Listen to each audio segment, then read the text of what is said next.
This episode is brought to you by Prime. What if you had one more chance with the one that got away? Sam. You came home. Based on the best-selling novel from Carly Fortune. Every Year After follows childhood friends Sam and Percy as they reunite in the dreamy, nostalgic lakeside town of Barry's Bay. Love can be hard to find. So if you're lucky enough to find that person, never let go. A second chance at first love. Every Year After. Streaming June 10th, only on Prime. Study and play come together on a Windows 11 PC. And for a limited time, college students get the best of both worlds. Get the Unreal College Deal. Everything you need to study and play with select Windows 11 PCs. Eligible students get a year of Microsoft 365 Premium and a year of Xbox Game Pass Ultimate with a custom color Xbox wireless controller. Learn more at windows.com/student offer. While supplies last. Ends June 30th. Terms at aka.ms/collegepc. Get business done with the new American Express Graphite Business Cash Unlimited card. With unlimited 2% cash back on all eligible purchases. Unlimited 5% cash back on flights and prepaid hotels booked through American Express Travel Online. And a flexible spending capacity that can grow with your business. You'll have the confidence to keep building. Apply today and earn a welcome offer of $1,500 cash back after you spend $50,000 in qualifying purchases on your new card within the first 6 months of card membership. Terms apply. Learn more at go.amex/graphite. We're Frame 42 with Jay Scott on The Hook Rocks. You can check us out on our website, frame42.com. We're on Twitter, TikTok, and Instagram, all under Frame42 Band. And you can find our EP Undercroft on all streaming platforms.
What's happening? What's going on? It is Jay Scott.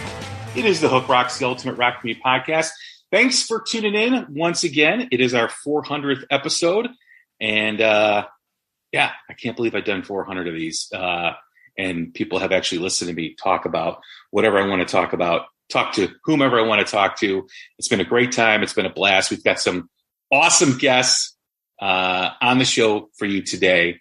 We're going to get into that in just a second, but I just want to make mention that we are part of the Pantheon Podcast Network, a great network of music-related podcasts. You can catch all my friends that I mentioned on the beginning of every show or at the beginning of every show, like Martin Popoff, the Rock Historian, Mistress Carrie, Decibel Geek, Tom and Zeus on the Shout Out Loudcast, Mac on the Ugly American Werewolf in London podcast, as well as, who am I forgetting?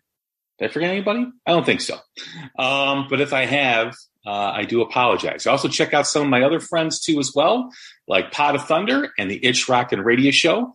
So plenty of great music podcasts out there for you to listen to. Always enjoy hearing other podcasts give their perspective. And you can find Pantheon Podcasts on social media at Pantheon Pods. You can also find The Hook Rocks on all podcast platforms such as Spotify, Apple, Amazon, you name it, we're on it, as well as all of our social media platforms too as well. We're on Instagram. We finally got an Instagram page, although I need a kick in the ass to be a little bit more active on that.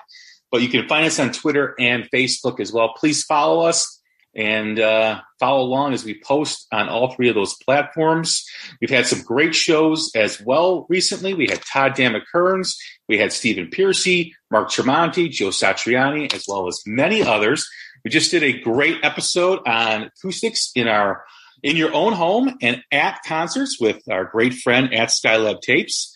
Something tells me that you're going to hear from him in just a short second. And don't forget some great new music spotlights. We just featured The Warning. We featured Band Inc. A couple months ago, Georgia Thunderbolts, Bastet, and Stone Broken. And also, don't forget to check out our episode with Brandon Yeagley from Crowbot. Great album, Feel This, out everywhere. One of the best albums in Q2. Great conversation with him, great perspective of him on the recording of that album, how it differed from the other albums in the past. So we got a great episode, number 400. I was trying to figure out who I wanted to have on the show and figured, let me have the people that I communicate with the most on social media, on Twitter, and that is the Groove Council. Sometimes you see me post a new music or new band that I'm trying to get people to listen to, and I always tag the Grooves Council. The Groove Council is essentially a bunch of music lovers that like to talk music, that like to talk about new music predominantly. And whenever you hear our quarterly rankings with the albums over the past 3 months, we always include lists from members of the Groove Council. Some of them are here tonight, most of them. Some of them couldn't make it because of time zone issues or because of conflicts of schedule. It's very hard to schedule everyone at the same time, but hopefully people pop in and out as we're here. But I'd like to welcome Rob, Skylab Tapes, Chris Preston, Chris Corradetti, USA and Chris, at USA and Chris, Fossil Man, the T-shirt king of the United States of America. And Rob as well. And we have the recidivist who does our live album reviews, Rob in the Hood. He is the counsel for the Groove Council. He's always making sure that we're following along with our rules and regulations.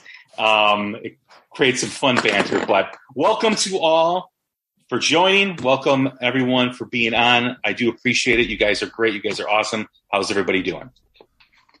Good. This, because you have all of us in here, is this because Jay Buchanan canceled on you? Is that why we're all here? Pretty much. You guys are my fourth backup plan. You guys were number 4. You guys were like, no. But no, man, it's great to see everybody here. It's great to have everybody on board. Thanks for tuning in. Thanks for doing this. Thanks for having us, Jay. I'm just like 400 episodes. Man. That's unbelievable. Where did the time go? You found 400 things to talk about. Yeah, seriously. Yeah. Well, I was always that kid in school that would get in trouble for talking in class. So, I was always being shushed or sent to the principal's office or sent to the deans for being disruptive. So So you've easily got another 400 in you then. I'm thinking, yeah. I mean, maybe I'll be doing those on a beach somewhere in retirement. I have no idea. But I don't know, man. At your pace, you're going to have 400 more by what?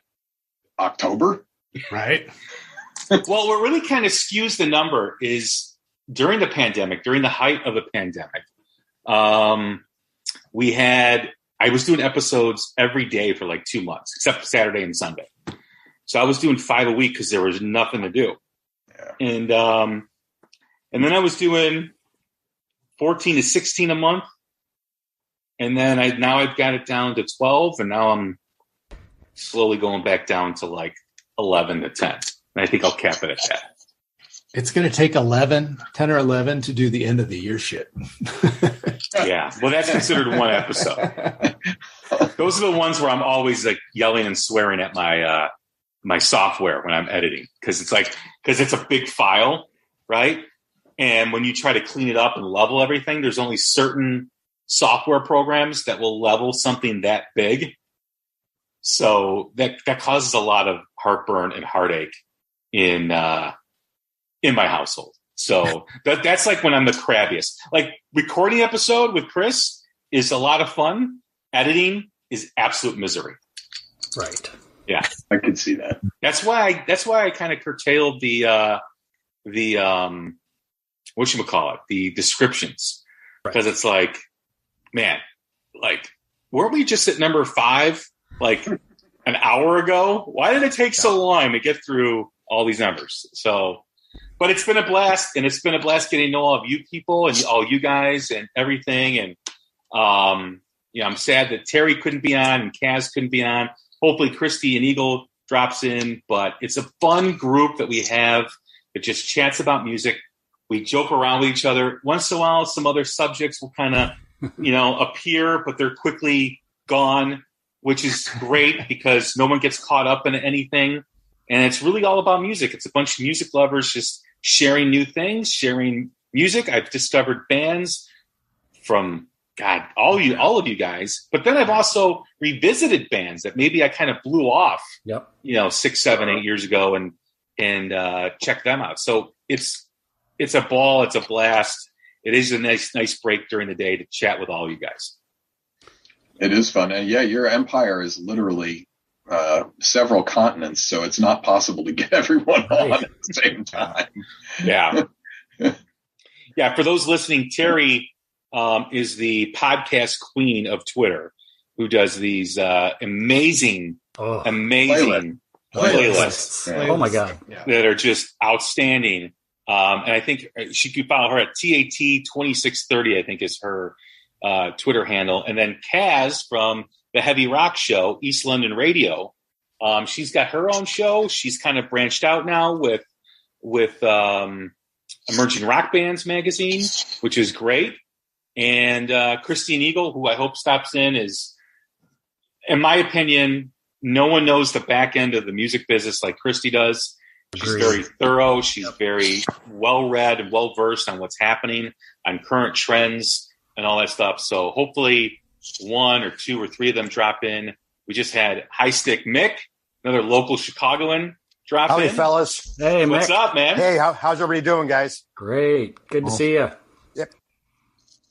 So see you guys. Contingent represented. That's good. Yeah. So I've had the pleasure of meeting Skylab and High Stick Mick at shows, which is great, and USA and Chris, which I believe is his Twitter feed too. But I've seen him. I just saw him at the Warning in April, which was the last time I saw him at a show. But yeah, and I think I'm going to be seeing Fossil Man at Kansas City. Yeah, Kansas City. Yeah. So heading out there to see Goodbye June and Whiskey Myers and Blackberry Smoke and Georgia Thunderbolts and Them Dirty Roses. Wow, festival. Great bill. Yeah, that's a great bill.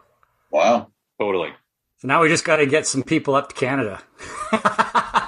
Are we allowed in yet, Chris? You are allowed in. You're officially, everything has dropped. You can come in. We welcome you with open arms. If you can get us a tour of the Trailer Park Boys set, my son will be in there totally. Yeah, they're iconic. They're a little bit far from me, though, so that would be a bit problematic. But yeah, they're You live in Toronto, yeah? Yeah, Toronto area? in Toronto. Yeah, I love Toronto. Beautiful city. Lots of when we finally got back to, well, you guys know from all our banter about music how many shows of mine were canceled over the past 2 years and how I was the last of all of you to get out to a show. So I've got a slew of them lined up that I'm really excited about. But I got to say a big thank you to Jay for initially inviting me to come on to be a guest on his show. And I've been on a few times since, and I always enjoy and appreciate chatting music. It's one of my passions. And also to all the Groove Council members, I will admit, a couple of years ago, I was one of those guys who was stuck in the not Rock is Dead camp, but pretty close to it, where I had a very narrow kind of road in terms of my taste that I didn't veer off of. But man, things have changed, and I don't think I ever would have discovered some of these bands like the Dorothys and the Warnings, etc. of the world had it not been for some of the folks in the Groove Council and recommendations on albums and listening to the quarterly shows. Like, I tell you, I mean, I spend a lot of my days with now, Spotify on, listening to the playlists or, researching, Crowbot was a good example. Somebody recommended that, and it ended up on, my list this quarter. So that's a good pick. A huge thank you to all you guys for the great discussions we have, and as a result, the discoveries I think we've all made, right? We all have very eclectic, well, some of us have more eclectic tastes than others, but we all have kind of our lanes that we came from, but we're all kind of branching out in different areas thanks to the influence of others. So it's pretty cool. It's 100% true. I don't think without you guys, I would have, I probably wouldn't have gotten anywhere with like new wave of classic rock and that sort of thing. I was still listening to a lot of new music, but it was almost exclusively modern progressive rock. Right. No. Right. I wasn't really even aware that there were other rock genres that were still making, and metal, right? Modern progressive rock and modern metal. But there's a ton of great rock that isn't metal or progressive rock that's still being made that I was largely aware of until I really wish Turbo was here, because I gotta his taste is completely different than mine, which is cool. But I have to say, I've had a lot of fun delving into his list. I'm I don't know who any of these bands are when he does his quarterly lists. I'm no clue, but I'll check him out, and I'm wow. I just want to know where Robin the Hood, Turbo, and Fuzz Doom, Rich, get where they find these bands. Where do you find the names? Really obscure stoner rock bands, you mean? Right. I thought I knew obscure stuff. It doesn't. I'm not even in the same league as those guys. Not even in the same league. Same. All of that stuff that I've gotten turned on to was from this group and in that particular genre, that triumvirate. Between Turbo and Rob and Rich, just those three for the whole stoner, psych, doom, desert rock thing. Before 2018-ish, I'd listen to Queens of the Stone Age. I knew Queens of the Stone Age. That was cool. And now I thought I was such a badass for liking La Chinga and 1000 Mods. I know some obscure stuff. And then these three guys come into the group, and it's I don't know shit. Those guys are on another level, totally on another level. But the nice thing about this group is it kind of we still kind of get bigger, but we're also realizing within that, those guys know what I will and won't like. Yes. I can listen to stuff and go, you know what, Jay is going to hate this. Right. Jay's going to love this, or Fossil Man's going to love this, or Chris Preston's going to love that, which is really nice. And that kind of blossoms everyone's learning and all the stuff that we get to listen to. But at the same time, I love all the stuff that you guys share, because again, it's awesome. It's like a soundtrack, a daily soundtrack. But the flip side is, you fuckers are costing me a lot of money. Oh God! Blame Rob. It's all Rob's fault. Rob and Professor. Yeah. Right. Well, those guys with their mail calls, they must have a personal delivery man who shows up at their door. We're on a first name basis with the UPS guy. My God. Yeah, I would have been kicked out of my house and divorced by this point. I'm really curious at the end of the year, who buys more, Rich or Robin the Hood? And then the winner of that, do they buy more albums than Fossil Man does T-shirts? And also, who goes to? This is a legit question that I would like to see at the end of the year. Who goes? Not that it's a competition, but who goes to more shows, Terry or Fossil Man? Oh, right.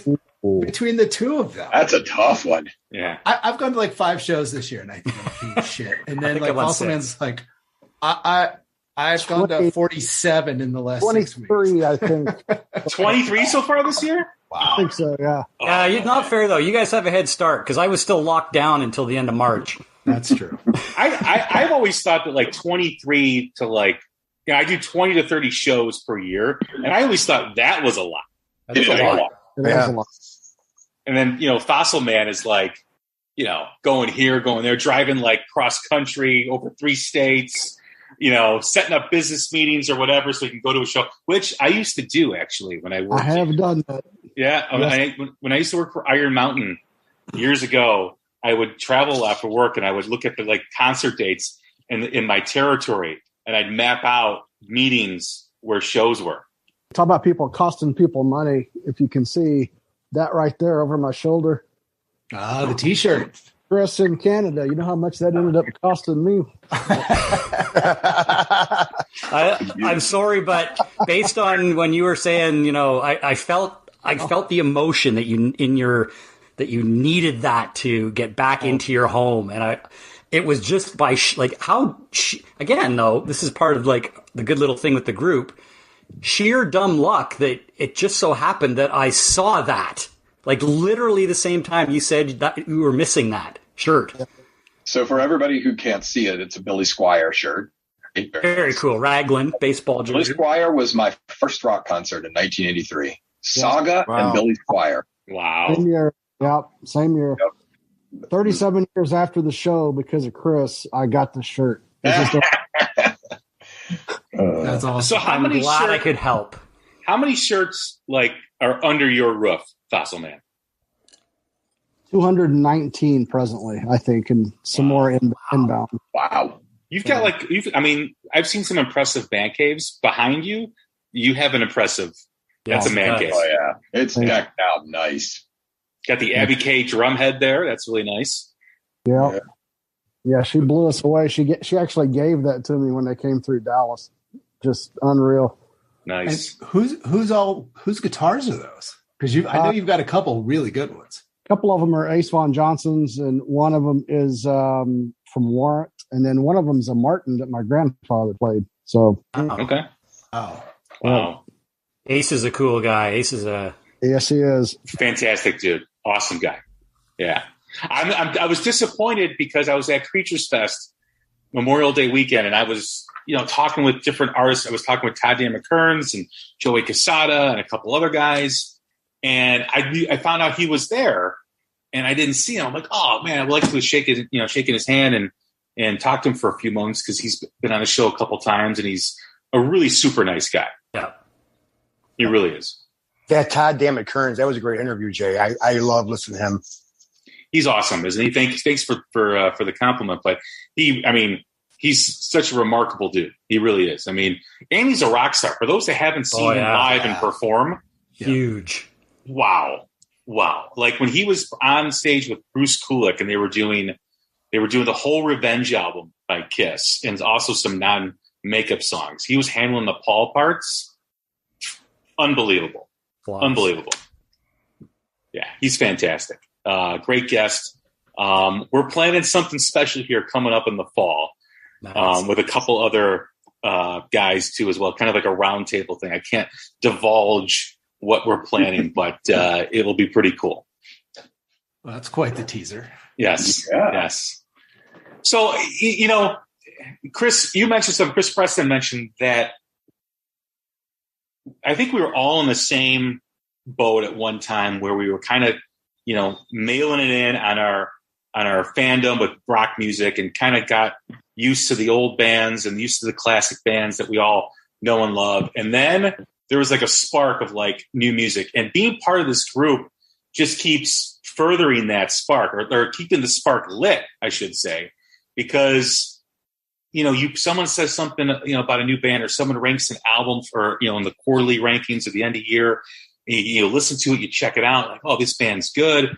And you just, it's kind of the equivalent to when we were in grade school and we would sit in the cafeteria at the table and we would all hand each other tapes with our friends. Like, hey, check out this out. I just got this tape. I made you a tape of the new Megadeth album. I made you a tape of the new whatever album. And it's almost like that atmosphere. It's virtual. It's online. But it's like we're at the cafeteria when we're in junior high and we're passing music along like we used to when we were kids. Yes. Yeah, for sure.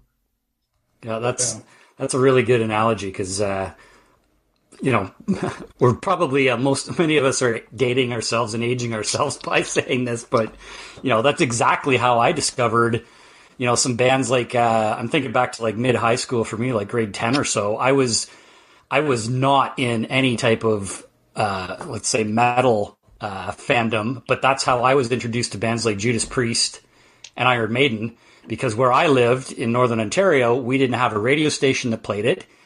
Much Music up here had just started in late 84, so the videos were just coming out.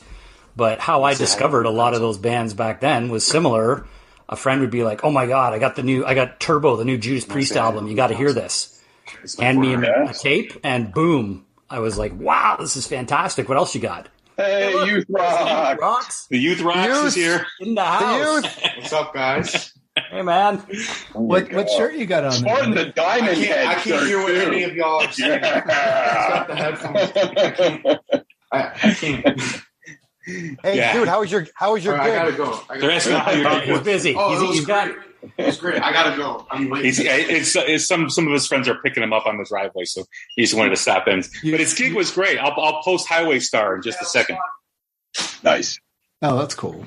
Yeah. But Chris, it was the same for me. I mean, that one of my favorite bands of all time, King Crimson. I mean, they've never been played on the radio, literally ever. No. Right. And I discovered them because in I think 9th grade, a buddy of mine was like, "Hey, you got to come over and listen to this record."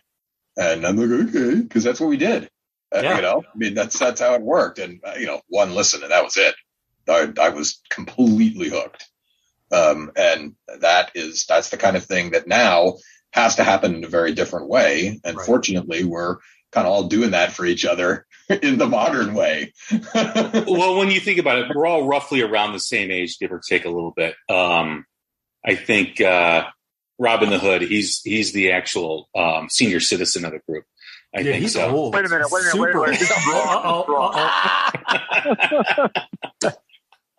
I got cut off while I was driving, but I come back and now you're talking about how old I am.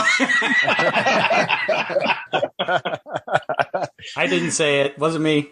Well, actually, Turbo is the same age as I am, but I think he's a few months ahead of me. So if he was on here, I think it'd be him. Okay. And I think Skyrob is older than I am. I think so too. I'm going to be 56 in a couple months. I think I'm the old guy. Yeah. So there. There you go. All right. Well, sensitive subject for Robin the Hood, right? It's like everyone is kind of wincing right now. They're like, "Ooh, don't call on me." But what I think is, what's remarkable about sharing music these days is because, we grew up in a time where that's what we did. We would ride our bikes around. We would share music. We would listen, to music at the park. Somebody had a boombox wherever we were, and we were constantly listening to music. We didn't have the video games to pull us away. We didn't have travel sports that pull us away like they do with kids now. There's so many distractions for kids these days that, it was fine to just sit at the park or sit on a patio at your friend's house, have a boombox, and just listen to music for hours. That's what we did. And then if you had an older brother, because really the way you discovered music prior to MTV was your older brother, if you had one, or older sister, and your friends, who had older brothers and older sisters that were doing it. That's how you discovered music. And then you went and got the Memorex tapes or the whatever blank tapes at the whatever was J.C. Penney or whatever, in the digital section, as they called it, the audio section, as they called it. And you got a couple, if you had a paper route or if you cut grass on the weekends, you made money, and that money went directly to a record store, right? And you only bought one back in the day. You didn't buy, at least I did. Because the allowance would only allow one. Yeah. Or if you were smart, you did the Columbia House thing, right? Oh, God, yes. Right. And I think we all owe money to Columbia House. I think everyone here owes lawyers in the group. You didn't hear anything. Yeah. What was your neighborhood record store, Jay? Wow. We had two. We had Big Apple Records, which was about a 10 to 15 minute bike ride. And then we had Sound Warehouse was another one. That was like a chain back in the day. I don't know if you guys remember that Sound Warehouse. Yeah. But those were the two. And then once we got our driver's license, there was a Hip Cat Records in Wheeling, Illinois. That the guy was a big Pink Floyd and Zeppelin bootleg collector, and that's who. Well, my cousin got me into the Zeppelin bootlegs, but that was my source, and I was allowed back in the back room because back in the day they would raid places like that. They had the bootlegs. You had to be really careful. So, and you always knew the cool record stores had the incense smell. going on. Like that was like a standard. Like you were in a good place when you walked in to that type of record store. That's the difference in where you grew up. Hood Rob, you'll appreciate that for me growing up, it required a 45-minute drive to Chattanooga and Northgate Mall to go to Peaches. Wow. Oh, wow. Okay, yeah. Yeah, my family is originally from the Chattanooga area, and my grandmother worked at Northgate for quite some time, so I know exactly where he's talking about. Yeah. So did you guys have at your local, because everybody, as we're talking about, you had a local record store or two. Did you guys have at your local record store that one guy who was like the known go-to for like new music? I had a guy at Records on Wheels, was one of the ones in my neck of the woods when I was a kid, and Barry Green was his name, and he had the long hair, kind of a really soft-spoken stoner guy, but man, he knew his stuff, and the stuff he used to recommend to me, unbelievable. And he was known. You want to find a new band? Go see Barry at Records on Wheels. However, every one of those guys, because every record store had one, you would go to him, like you said. He was the go-to guy to ask about new music. But if you asked that person if they had an album in the store that he didn't like, right, he would like look down upon you. That's a good point. Like you were a total douchebag. Like Faster Pussycat, it's over there. Stop talking to me. Go away. The new Kiss album's in. It's not that good. Like any of their stuff is good. He would just give you like this disapproval. But then like if you came in like, hey, you got the new Rush album? Of course we've got the new Rush album. Let me walk you over to it and get it for you. It was just... in the early '90s when I was when all my bands were going away, because grunge and alternative had come in, this guy was great for me because I found stuff like Matthew Sweet. I love Matthew Sweet. Right? Like guys like that, Liz Phair, stuff like that I discovered through Barry at Records on Wheels. And it was just, nice to be able to kind of find something new that I ended up really liking and enjoying. And again, I probably never would have looked at that stuff on the rack in the alternative section because I'm like, screw alternative, you're killing my Which is basically new wave, right? It's basically new wave. They just found a new way to market it. That's a great question for all you guys. When the grunge movement hit and all that music that we grew up with was now not cool to listen to, what did all you guys do? How did you guys maneuver through that? Did you accept the bands that were coming out, like the Alice in Chains, Soundgarden, which were the two I did? I've never really got into Nirvana. But, what was that like for you guys? Did you kind of hold the flag? Did you venture out into other things that were maybe a little bit more singer-songwriter based? What was your adaptation, or how did you adapt to that moment? I went into the fetal position. That was the expected answer right there. Yes. If I heard two heavy guitars, bass, vocals, drums, I was like, this is rock and roll. I don't give a shit what everybody else calls it. Right. Yeah. Right on.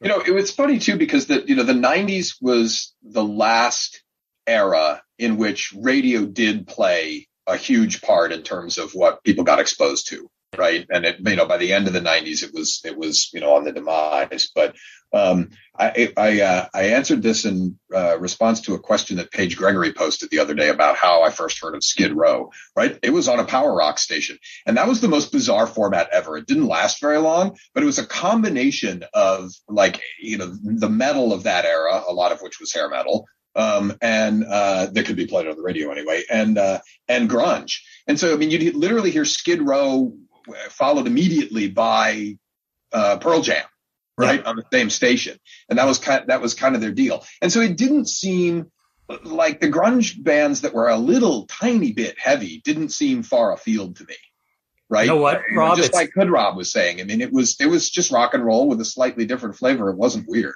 You're right. It's interesting. I do a lot of like, I'm a chart junkie, so I'm constantly looking at Billboard and all that. If you look at the Billboard rock charts in the like 90 to 95 era, it is a very interesting mix of those two genres, which, like you said, some of it wasn't too far, like Stone Temple Pilots was coming in there. Right. You've got that stuff happening. But if you look at like the modern rock and the mainstream rock charts, there's a little bit of everything sprinkled in those, from Warrant to Def Leppard to Stone Temple Pilots to Alice in Chains, with very little difference between, the sound overall. So it's interesting. That's true, because you still had your Van Halen. You still had AC/DC had a big one in the early 90s. Metallica was starting to Bon Jovi. Really go mainstream. I don't know who they are. I'm completely not familiar with that. They were still pretty big in the mid-90s, though. Yeah. Do you guys remember Radio 1990? It was on USA Network, kind of like at the beginning of cable. Then we never had it in good old Canada. So Kathleen Quinlan was the host. And I remember her doing a part, this is probably 86 to 88, somewhere in that era, of the Seattle movement. And I remember hearing like what she was talking about. That music sucks, that's not going to do anything. And then probably 5 years later, it was the biggest thing that that we never expected.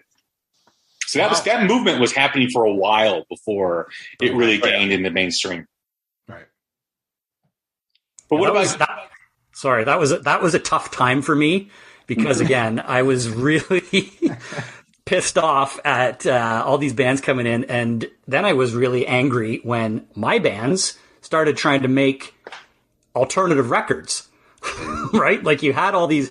You had the big Def Leppard experienced a little bit of we're going to try it. All of not all of, a good chunk of those late 80s or 80s bands tried to kind of adapt their sound to what was going on. And I remember picking up some of these albums and being like, what the hell? Why are you abandoning me? So did you, during that time, did you ever cheat on rock and go country? Or go R&B or hip hop? So you know what I did? This is a moment. This is a moment here. I am in the mid 90s. I'm in my early to mid 20s. I'm clubbing, right? So I actually had a clubbing phase with the mid 90s dance scene going on. Do you have Cavaricci's, Chris? And I will admit I did veer off a bit into country because I Shania Twain. Yeah, exactly. I actually saw Shania Twain in concert. Yeah. Faith Hill. I saw her. Yeah. But that was the extent of it. But that honestly, I figured if you were going to go like the Garth Brooks, Shania Twain, and I did see country route. I did see Garth as well, and I will admit he puts on one hell of a rock show. That's what they know. What I mean? Yeah. But, what's interesting about those bands in that 90s, like Def Leppard or Motley Crue, who tried to change their sound, but bands that didn't, Aerosmith, Van Halen, AC/DC, Chris's favorite band, Bon Jovi, still were as popular and still maintain that popularity because I think they stayed true to themselves. They didn't try to follow anything. I think the bands that kind of tried to follow something were the bands that really suffered because I think fans sniffed out that lack of authenticity. Yeah, I think that's probably true. I mean, look how big Razor's Edge was for AC/DC in that exact time period. Who would have thought that a song from that album in the 90s would ultimately probably be the band's biggest legacy from a musical perspective? That people are going to know Thunderstruck who've long forgotten who recorded it. Yeah. True. I gotta switch topics real quick just for 1 second. I just gotta put on my Canucks hat to counter that garbage shirt that someone is wearing. Here it comes. Hey, I'm going to see you on Saturday, pal. That's true. Oh, hold on. Yeah. You don't want to go home in pieces, do you? I'm not going to wear my Canucks shirt on Saturday. Okay. Yeah, I don't know if you should not wear that in the city. You should not wear that in the city. Yeah. Probably not a good idea. No. I remember when Chris first told me he was a Canuck fan. I'm like, how do you become a Canuck fan? Yeah, very curious. Yeah. I got into hockey late, and I started following the Capitals. I still really like the Capitals, but when I was living in Boston, I just hated everything about the city. I mean, the people, the fans. Chris, tell us how you really feel. Everything.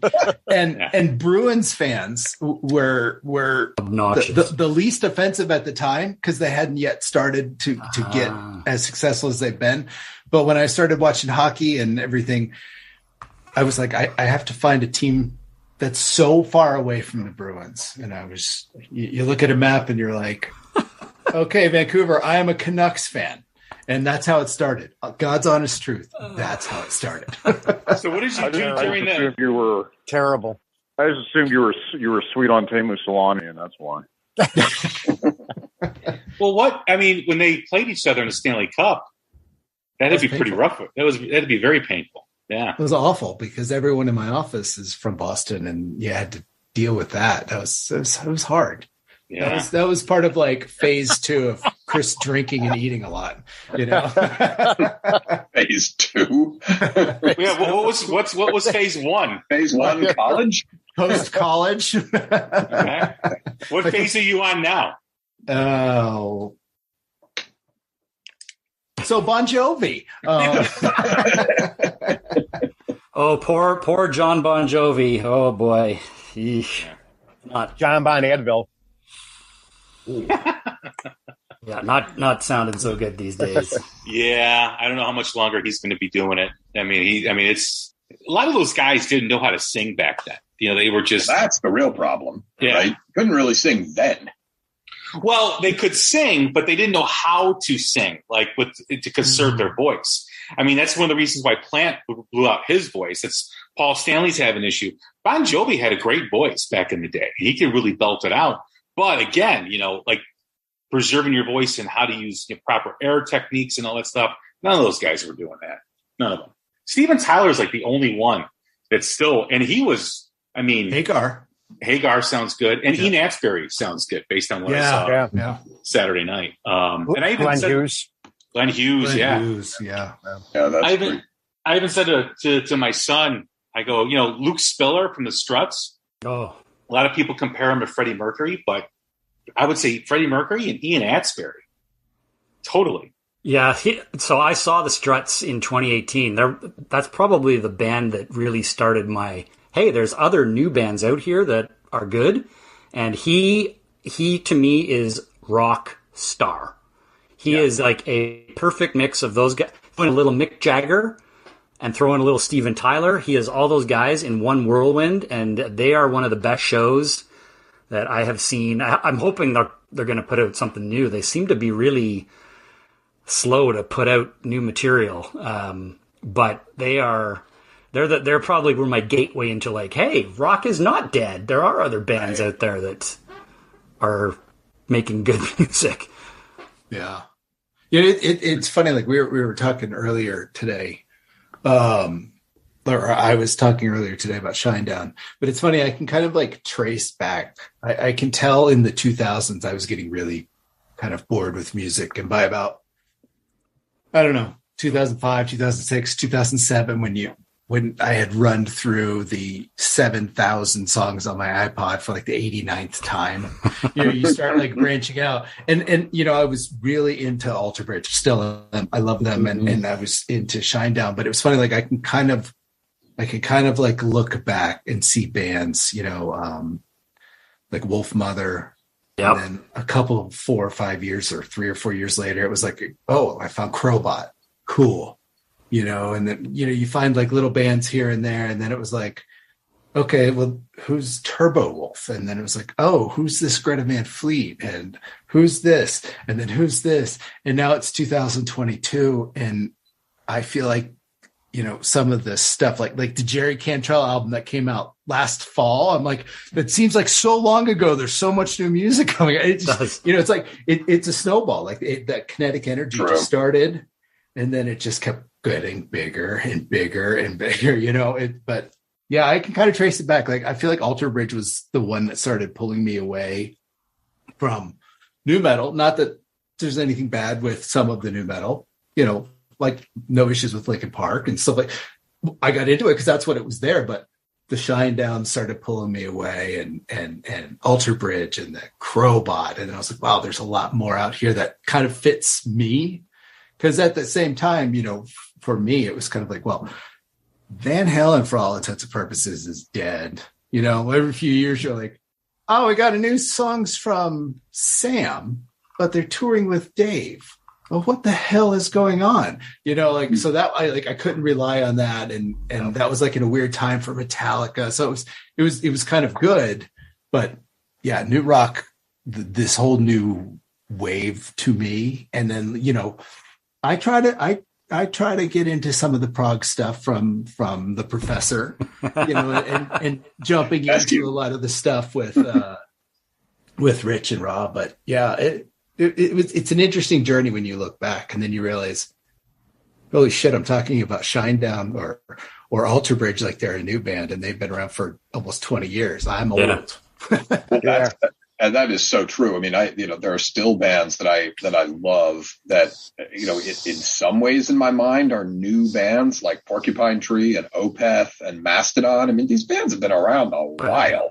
They're still great and they're making great music and they're kicking butt, but they're not, I mean, that's not new. And that was the big difference between what I learned from all of you guys is they're great bands that are, where like we, a bunch of us, several of us here went to that Dirty Honey show. I mean, those guys are what, 23? Yeah.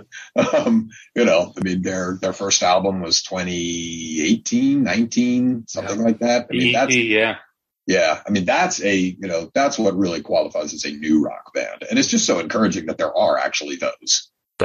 Yeah. That was a great show. It's fun to stumble on like the young kids when you find like a band and they're legitimately young kids, but they still can put something out that you're like, holy shit, I can get on this. Well, who knows what's going to happen with them now, but like Naked Gypsy Queens or King Bull. I absolutely love King Bull. It's a bunch of kids who repair motorcycles. Like literal teenagers, but their music is awesome and it's so much fun. Like that's the difference though, Chris, between the industry now and back, right? That wouldn't have happened right before, right? Like anybody, as you've talked about, Jay, on a bunch of shows that, anybody can put out anything on Spotify at any time, right? And, you don't have to have a label. You don't have to be signed. You don't have to have a deal. And all of these bands that have benefited from that, which is great, but I think it's, talking about, has that diluted things overall too and made it more difficult in a sense? I don't know. It's an interesting dilemma because like that episode that Jay did with Eddie Trunk, I think was one of the best discussions I've heard in a long time.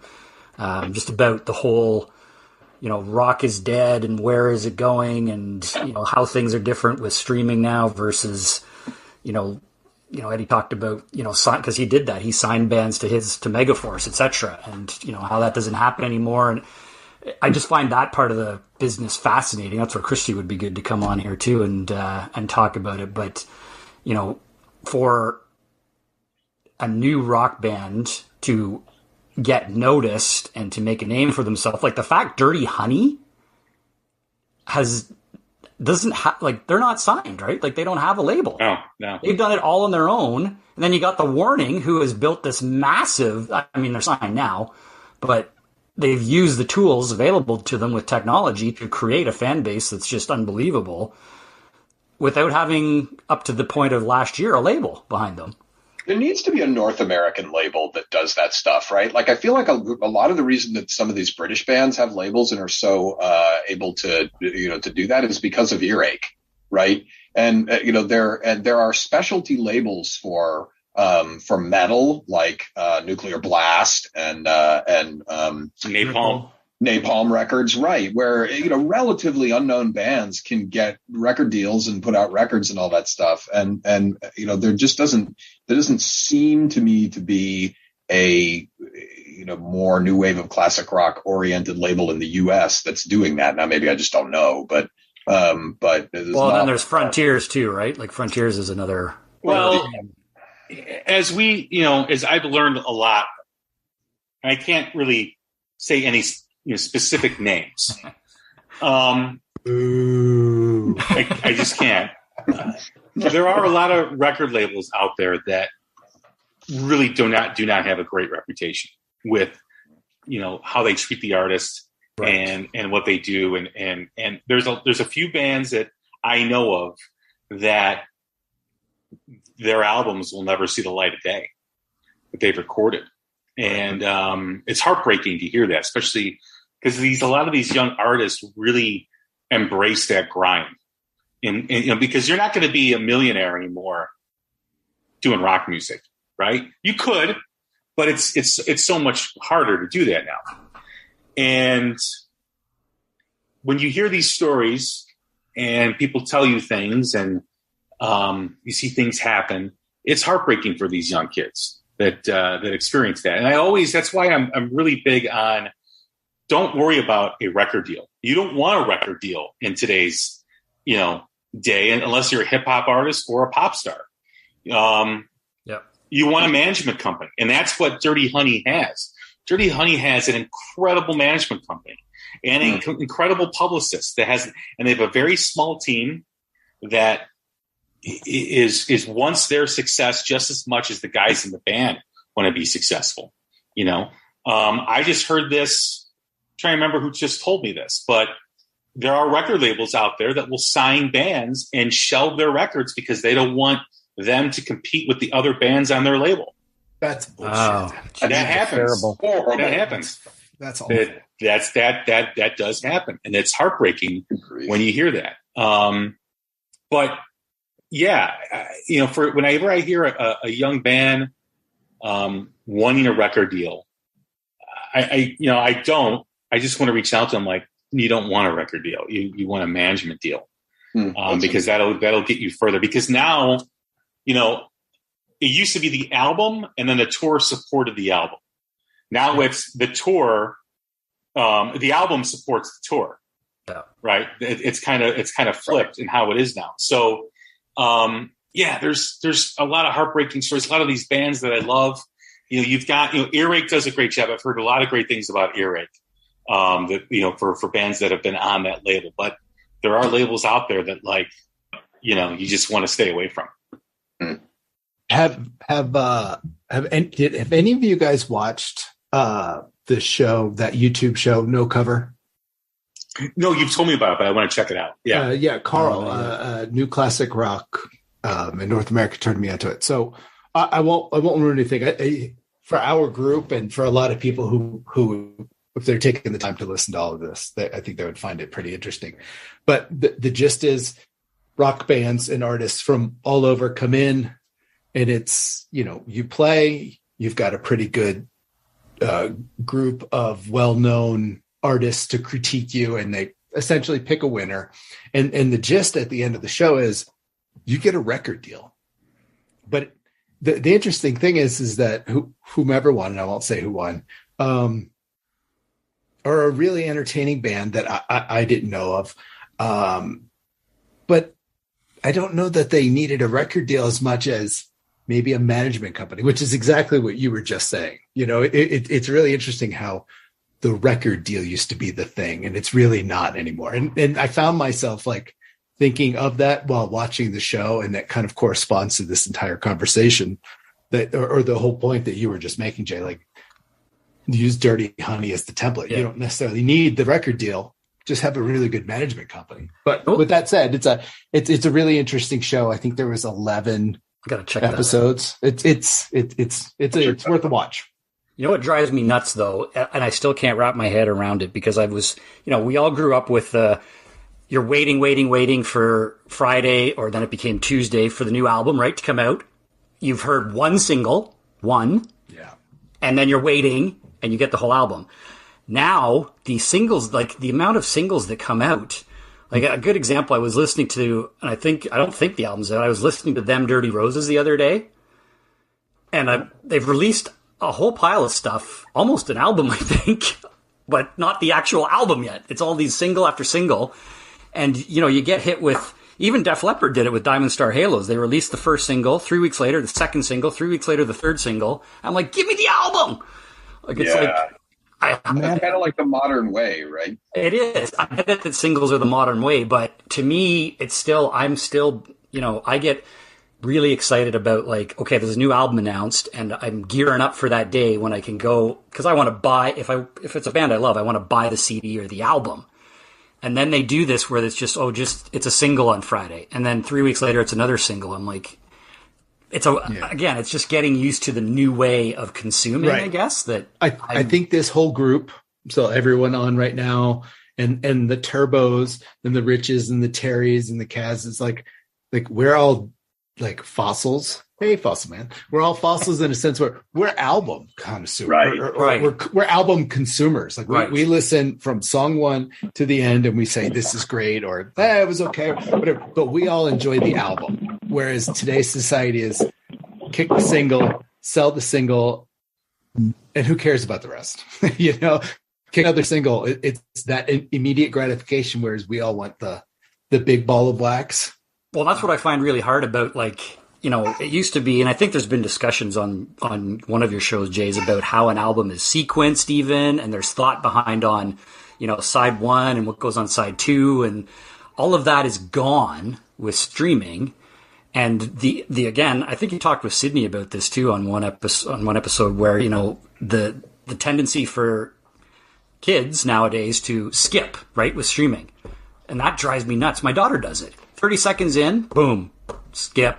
And I'm like, We used to have to get our asses up and go to the record player and move the needle, or fast forward and then rewind, fast forward and quickly rewind, quickly fast forward and get to the song. Like, all right. And then the tape would be eaten by the tape deck. I guess I'm just a grumpy old man. Get off my lawn. I will say the one positive thing about now the tour it's all about the tour, is the frequency that bands come to different areas and are constantly touring. It used to be where bands would take a 3-year break and they wouldn't tour. They wouldn't release an album 2-3 years. I mean, I think of Scorpions after Love at First Sting into Savage Amusement. I think it was like a 4-year period where they didn't do anything. But now the turnaround is, 18 months or less in most cases. So, I mean, I remember one year I saw Blackberry Smoke 4 times in the Chicago area. That's awesome. That's awesome. So that's the positive to negative trade-off of having the music business the way it is right now. Is yes, we get to see these bands a lot more, but they are grinding it out, and you really got to appreciate what they do. I know Fossil Man's a huge Jackal fan, right? I mean, I think he owns some other businesses, right, to help keep funding that band. But you look at a band that was really kind of at the tail end of that era, that still was a formidable, touring act, whether you like them or not. Yep. They had a very unfortunate 1992 debut, so the wrong time. But how many bands that debuted in 1992 are able to tour like Jackal? I can't think of any. Not many. Yep. Yeah, that's true. But I think he's found his audience. I think they found their audience. I think they kind of know the markets they're very successful in, and they just keep pounding out. They do those cruises pay very well, by the way. Those cruises, I mean, are a lifeblood for a lot of these bands because they get paid extremely well. Festivals get paid; they get paid very well. And plus, we're living in the age of merch now too. Right. So, yeah, no, it's amazing how we've seen that shift of what it was to what it is now, and just how things are different. And I miss those old days. I know we sound like fossils when we say that, but there was an excitement because of that physical, tangible piece of music. Oh, I'm still pretty excited when the vinyl shows up at the front door. The vinyl just showed up at my front door as we were talking. I'm about to go get it. Oh, yeah. Nice. Oh, we've got a live mail call. Let's go to the cameras for the live feed. I want to see the unboxing. Who's got to eat for dinner tonight? Yes. Yeah. Fortunately, I beat my wife home, so she doesn't see it out here. So it looks like I got 2 records and a CD, I'm guessing by the package size. So Stand by. Is it a Ripple package? Is that your Ripple sale takeaway? Speaking of really awesome labels, by the way. Oh, yeah. Ripple has been. I've been doing my best to fund them by myself, but I'm sure the rich is outdoing me. Let me see here. Ladies and gentlemen, you are experiencing two of the board of directors for Ripple Records here on the Group Council. No, let's see. That's not Ripple. That's not Ripple. And what's this other one here? No Ripple. No Ripple. All that package. free advertising and no Ripple. Yeah. I know. So I'm going to go back to mute for a second so I can open these things. I did get a shipping notification from Ripple today that the album by the band Steak is finally showing up on vinyl, like whatever it is, like 8 months later. I have not gotten my Crownlands album that I ordered. But I did. I did too. When is this mess of vinyl shortages going to end? Because I heard and I meant to ask them when I met them. I meant to ask the Warning, where's their physical copies? And they said on your episode last week, Jay, that all that stuff is in the works for vinyl. I'm assuming vinyl and CDs, but they didn't have an answer in terms of when it was actually going to come to fruition. Like, so what at their merch table, was it just T-shirts? There was. So they had. So I was actually a bit disappointed. They had very little merch at the two shows I was at. What show was this? The Warning. Yeah. Warning. I mean, you can make CDs easy. I mean, you guys saw my son has them, right? I mean, yeah, but there must be some issue. Like, I don't know, Jay, if you got any insight from them on the, because they mentioned that the physical stuff was coming, but there's the delay in the vinyl right. Yeah, when they were at Summerfest, they had a pretty good sized merch table. So okay. I think I don't know what happened in your case, but I know they were on a Customs? tour. It could be customs, but I also know too that the longer the tour goes on, if they start selling more than they anticipate, they've got those triggers that reorder at this amount, and because of the supply chain issues and because everything is delayed, that might have factored into why they didn't. I will say I was very pleasantly surprised at the one show, especially the outdoor festival, which had bands from like Skid Row to Honeymoon Suite to Saint Asonia to The Warning. I was really surprised and pleasantly impressed on how many Warning shirts I saw in the crowd. It was really interesting, especially. So you just got to the merch table late. That's all. Maybe we did. But I was able to get my daughter one, so she was happy. It's just interesting because the merch thing.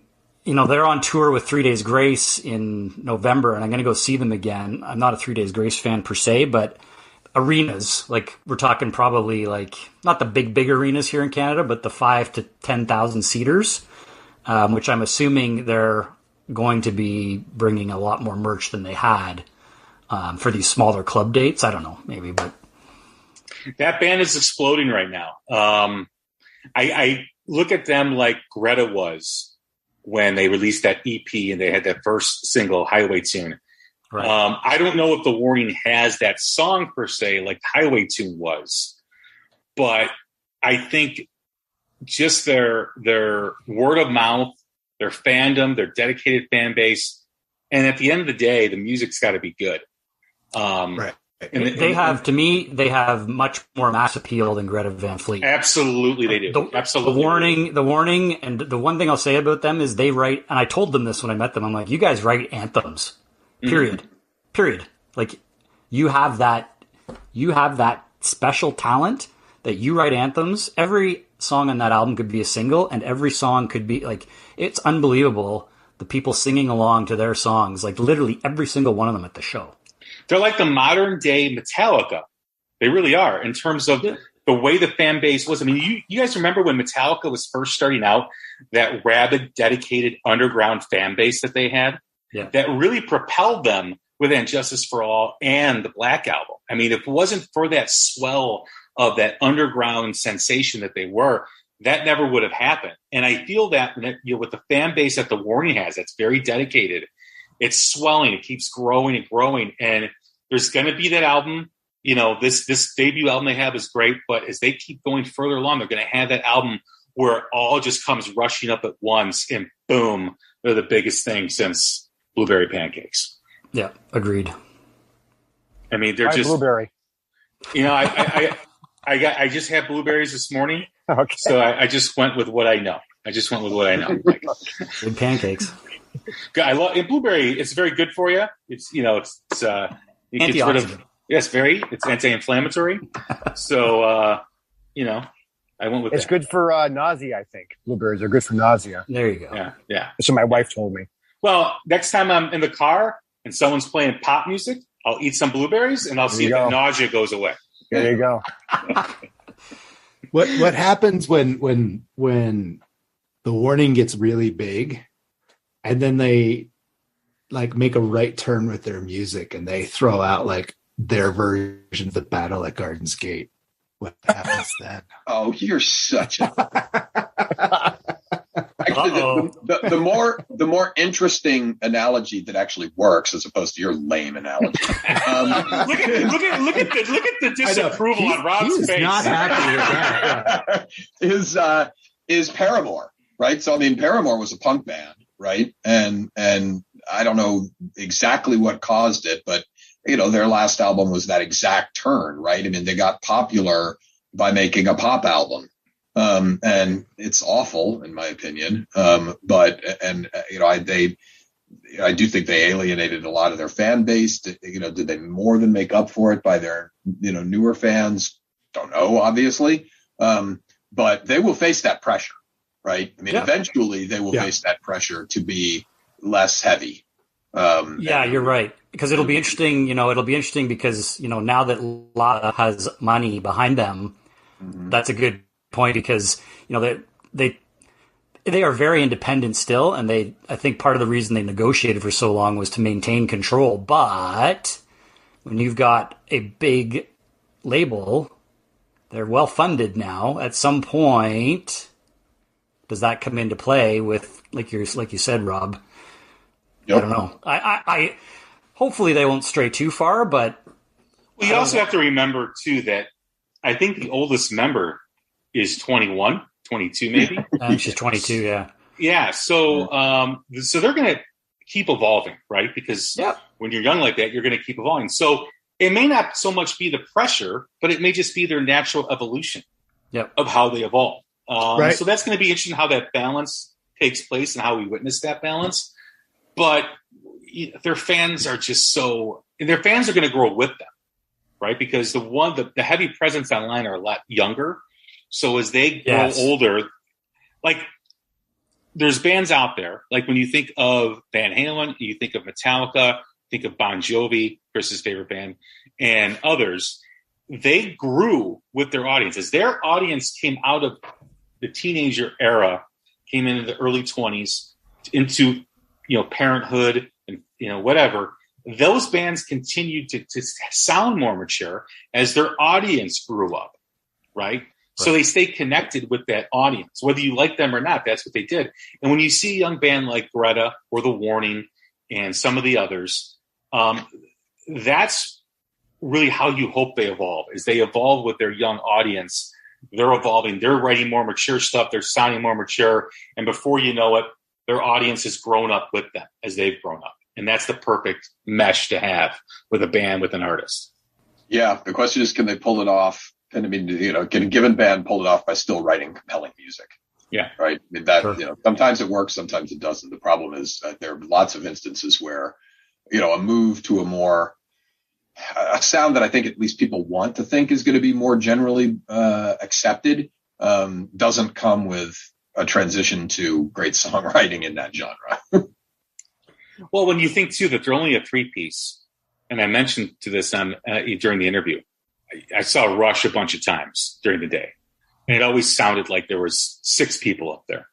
Easily. Winery Dogs is the same way. Like when you hear Winery Dogs, it's like there's only 3 people up there. How can that be, right? I see the same thing with The Warning. Like you're listening 100%. To them, and you're like, there's only 3 people up there, and they're young too. So even in their music, you hear a lot of that influence of Rush with their arrangements, with the way they present the music. You also hear a lot of, your Metallica style, your heavy metal, and you fuse that into where they're from, Mexico, with a lot of Latin music. It's a very interesting dynamic within the band and very interesting influence. So, Greta and the Warning, and obviously there's the Dirty Honeys and there's the Mammoths and there's other bands out there, the Struts, that are kind of just right underneath the surface of popularity. But those two, Greta, I think, is already going to be able to play arenas, basketball arenas and stuff like that. But I think the Warning is right behind him. I think within the next 2 years, you'll see him play in arenas. I hope so. Yeah. When the last time Greta came through, like the greater Chicago area, where did they play? Yeah, they played at Northerly Line Pavilions, like 30,000 people. I mean, it's outdoor in summer. Wow. But, Yeah. And then the year before that, I saw him in 2018 at the Aragon. Yeah, I saw him at the Aragon too. They played 3 nights at the Aragon. Right. And the Aragon's, I mean, it's indoor, but it's not directly comparable, but it's like 5,000, right? Mm-hmm. I mean, it's certainly not 30. That Crown Lands Greta Van Fleet pairing for the fall is something that I think will be fun. Maybe I'll get my album by then. Yeah. I wouldn't count on it. I have only one now that's dates back to January. Vinyl that I ordered that dates back to January. One that wasn't like a GoFundMe, right? I mean, I've done some GoFundMe for independent bands that are trying to press vinyl, right? So I don't really count those, but the vinyl version of Plush's debut album is now has that dubious distinction of being longest outstanding vinyl order that I have. What about you, Rob? Other Rob, Hood Rob. Hood Rob. Do you have anything that's really late? Yeah, Crown Lands.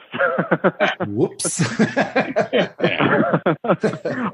feel like it's been 8-9 months since I ordered that thing, and I think I heard it was probably August or September, right? Of last year. Yeah, that sounds holy right. smokes. Yeah. So what did you get, Rob? I got the most, my mail call today. Yeah. I got only one of them is something new. I got the two records were old stuff that I was filling in gaps in my vinyl catalog.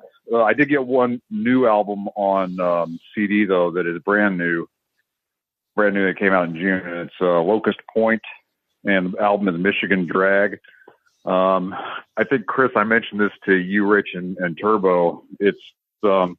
It's pretty heavy, and the vocals to me had like a really strong Paul Stanley element to them. So if that's your thing, you may want to check them out. I also got a T-shirt.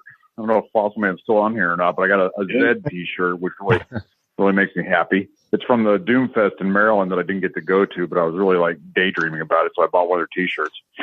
That's cool. So when you're talking like a Paul Stanley element, are you in between songs? There's what'd you think of that song? I got a new one for you. Well, there's an audience participation portion. I look in the liner notes and it says right here, scream out, does anybody like to taste alcohol? And then you're supposed to yell back. No, his vocal delivery just reminds me of Paul Stanley quite a bit. Okay. All right. And they were called what again? Locust Point. They're from Michigan. Okay. I'm sorry. Question for you, if I may.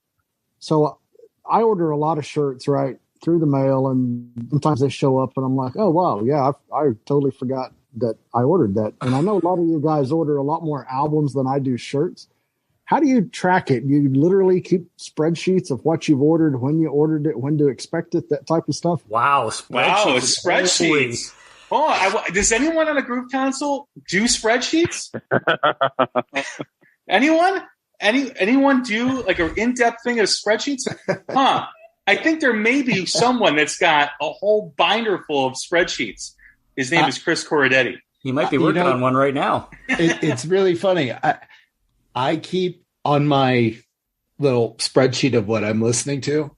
I have a column for check marks, and a yellow check mark is I need to order this, and a purple one is I have ordered it. But the funny thing is that I don't have a column for has it arrived? And I feel like I need to have that column. Yeah, if you get audited, by the IRS, that binder needs to be up to date. Right, exactly.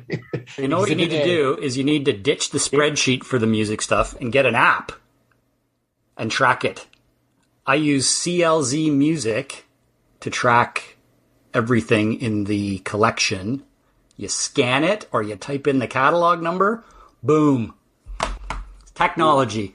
Wow. Or in the alternative, you just act like you're walking up to a craps table. You consider the money to be burned the instant you spend it. And then when the stuff shows up, it's kind of like Christmas. Good point. Right. Well, yeah, no, I just see the wheels turning in Chris Corradetti's mind with that app that you just showed, Chris Preston. He's like, really? There's an app? There's an app. That seems legit. That seems like something I should use. I mean, I used to use like a little notebook, and then I went to Excel. That's what I had, a notebook. Yeah. It got to a point where, honestly, if I could move my laptop, I would show you. I still have. I would, people would say, "Check this out, check this out, check this out," and I would write it all down on Post-it notes. And it just got to the point where there was like 30 Post-it notes on my desk, and then eventually some underneath my shoe, and then some on the floor. So it went to the spreadsheet. But yeah, I kind of keep track of my purchases, Fossil Man, on a spreadsheet. But, the downside by keeping track on a spreadsheet is you also see how much you're spending. Yes. So that kind of sucks. That's also the problem with Discogs as well. Right. So if you ever do get divorced, your wife has a body of evidence. That's right. If she has your password for Discogs and it shows the value, oh boy. Yeah. Right. Look That's out. why I have not touched Discogs. I haven't touched it. Discogs, I had to ban myself from Discogs because I was like, I remember I was looking at my credit card statement and I'm like, wait, how much money did I spend on Discogs? No, you don't realize it. Yeah, it's just because it's like, oh my God, I need that. I didn't need that yesterday, but I need that today. But I will say though, in defense of Mr. Spreadsheet, there are times where I call him and I go, "Hey, can you look this up for me? Did we, and it's almost like I called down to like research and development, and they've got all the information at his fingertips." Get the hamsters on the phone. Yeah. No, there's that one guy in the group council which I can call at any moment and ask him about this album if he has it, if he's listened to it, or whatever, and I know I'll get an answer. That's awesome.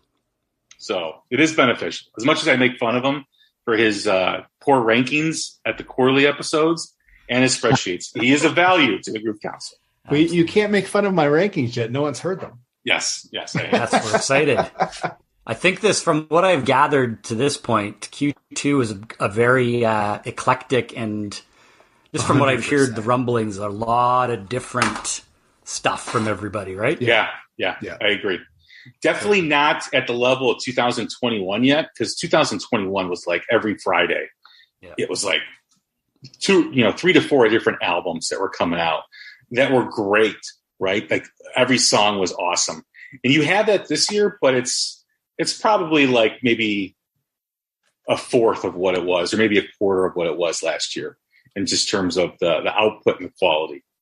Right. I think there's a bunch of stuff on tap for the end, like Q4 from a bunch of artists. So it'll be interesting to see how the year finishes up. But end of Q3 and the beginning of Q4 is going to be a bit. Right. Yeah. You've got Rival Sons. You've got Joyous Wolf. You've got, I'm trying to think who else. Jackal. Sorry, what? Yeah. Jackal. New material from Jackal. No, there's going to be a bunch of stuff. It's only a live album with 3 new songs added onto it. So 3 new, everything else is just live recordings. Yep. You go to so many shows. You go to so many shows, Fossil Man. Obviously, we know you're a big Jackal fan, and we know you're a big LA Guns fan. Especially with Ace. But what is your favorite show over the last couple of years? Oh Lord. Remember, Abby's going to hear this. You might. Favorite moment? She pulls that box out from under the table and says, "Here, I got something for you." Totally. That's so cool. That was awesome. Wild. Oh God. It might be one of the Dirty Honey shows. we saw in Oklahoma City last year at the zoo, I think it was Plush, Joyous Wolf, Dirty Honey, Mammoth, WVH. Yeah, that was a great bill. That was Oklahoma, right? Yeah, I was at the Oklahoma City Zoo. Yeah, that would be my favorite one out of the last couple of years. Because it was my first time seeing Plush, third or fourth time for Dirty Honey and Joyous Wolf. But it was cool. It's a cool venue. It's, you'll get some steps in, and I wasn't in very good shape at that time. So you run up and down those stairs, man, it'll kill you. But it was a good show. It's awesome. That's a good show. I saw Plush open up for Slash earlier this year, and I thought they were dynamite. I was really impressed with them. Yeah, I'm hoping they come up. Plush comes up here because I've heard so many good things about their live show too, and that just to echo what you said, Fosselman, like Dirty Honey, Mammoth. That was my first show back after COVID in March, and it was stellar. The only drawback was Mammoth's set was too short in my opinion, but holy smokes. Those guys can play. Wow. Yeah. And I like Dirty Honey, their shows, and they're one of those bands over the last couple of years, from one time to the next, you could almost just see the changes and the improvements and that type of stuff. Literally, you might see them 6 months later, and it's totally new in that they've improved that much. Yeah, so one of my favorite young bands for sure. I love that too. Joyous Wolf, I think of them when I saw them twice last year, and then I saw them open up for Dorothy. It completely elevated their performance, a lot tighter than they were last year when they were. And same thing with Dirty Honey. Saw them twice last year, or saw them with the Black Crowes. Then I see them with Mammoth. I love when a new band, you can see that growth, and you can see them becoming more in tune with each other, like we just saw with the Warning, seeing them for a second time. I love seeing that stuff. It's that it's clicking with them. It's going in the right direction. Right. I'm a huge, what's his name? Nick Reese, the Joyous Wolf singer. Oh, he's fantastic. He's just got a kind of a wild ass, energetic presence about him that's just really, really cool. He's slightly energetic. Slightly. I like nuts. I like Nick because he's got that old school rock and roll chip on his shoulder that a lot of the younger artists don't have or haven't developed yet. Where he's got that chip on his shoulder, and it's so rock and roll, and it's so cool. And that creates that burn inside of him, right? That he wants to be as good as he can be. He wants to be better than his, the bands that are out there with him. And there's nothing wrong with that. I just think more people need that chip on their shoulder in rock and roll. And he just carries it. Like you can see that angst burning inside him when he's on stage, and it propels all that energy that he has. It's an awesome thing to watch. So Fossilman, who are you seeing next? Oh boy, I am seeing the canyons of Western Kansas for 9 days. We're going to go out and dig up fossil fish for a week and a half. So after that, I don't know. I'd have to look at the calendar. I know I'll see Jackal on late July. I think it's the 30th. In fact, it might be my 30th Jackal show on the 30th of July or something like that. So that'll be cool. That's cool. Does everybody have a full agenda this summer? I've got I think 6 shows over the next 6 weeks. Wow. So I'm stoked for that. I've got back-to-back Lee Aaron. Really excited about, so Lee Aaron is playing, and you guys know the El Macombo, right? Because that's where the Stones in Toronto, and they just released that, the El Macombo at the Stones, where they did that show. Mm-hmm. Lee Aaron's playing at the El Macombo in 2 weeks, and they're recording a live album. And she hasn't played there since 1984 in the Metal Queen days, so it's going to be wicked. Then we got the stadium tour. I've got Whitesnake Scorpions, which should be exciting. I'm going to see Duran Duran with the family, which will be fun. They put on an awesome show. I've seen them too. They're good. Yeah, absolutely. And then we got the Killers in September, and then I think I've got something else beyond that. So hopefully everything goes as planned, but I'm worried about David Coverdale. Mm-hmm. Yeah, I saw that. They canceled the last shows of their UK tour. Yeah, he's not doing very well. So Does anybody know what's wrong with him? I think he got COVID. I think, or so, I know Red Beach got COVID, I think, in his band, and I think it spread through. But the way it sounds to me is maybe it hit David Coverdale a bit harder. It seems like there's something going on. Maybe, I don't know. I mean, he's not a young guy, right? So hopefully he's fine. I've never they're on my bucket list because I was a huge Whitesnake fan, and when they announced the show with the Scorpions are just sounding amazing. Like, I can't believe. They are just, you watch any of their live stuff on this tour, oh my God. They are unbelievable considering, like, Klaus is what, 74? Something like that, yeah. Just stunning. So I'm excited. I haven't seen them since the Savage Crazy World days. You got to get there early for Thunder Mother. And that's right. And I was just going to say, Thunder Mother's opening, so that is a bill that I'm really looking forward to, and it's at a fantastic, 18,000 amphitheater here in Toronto. So it's a great summer concert venue. Mm-hmm. So it's going to be interesting to see all the 80s metals dudes out, and then the younger maybe Thunder Mother people in there, and it's going to be good. I hope that's a really good tour for them. It seems like on the face that's a great matchup for them, at least here. I agree. Yeah. Yeah, they're great. It's nice to see. I'm sorry. Go ahead. No, you go ahead, Cosmo. I was going to say, one of the things that I think is really cool, I don't know if it's really always been this way as much as it has post-pandemic, is the pairings of people out on tour. Yeah. It's just really, really cool. And even somebody like an LA Guns out on a tour, they'll change up who they're with 2 or 3 times on the same tour. Like they're in Tulsa with Kiefer and Poison later this year, things like that, right? Hailstorm, The Pretty Reckless, and The Warning out. That's a hell of a lineup too. Yeah. Right. So I think it's cool. It just seems like you're getting a whole lot of them. Yes, it's expensive, and I wish we didn't have to pay the fees. That drives me up a damn wall. But the pairings of bands are spectacular right now. Yeah. Yeah, I mean, even when Rival Sons went out with Greta Van Fleet, that was interesting. That was, I think, very smart for Rival Sons to do as well. You know, a band that unfortunately is not being received as they should, in just terms of their popularity, goes out with a young band like Greta, who's, you know, got a young audience. You know, whoever advised Rival Sons to do that, I think, was a very smart, intelligent thing to do. Why isn't Rival Sons more popular? I can't wrap my head around it. I can't either. Say, when we saw them at, what was it? Was it the Vic where we saw them? The Vic Theater, yeah. The Vic. I mean, that place doesn't hold that many people. And that place, we could have walked to the front of the stage if we wanted to.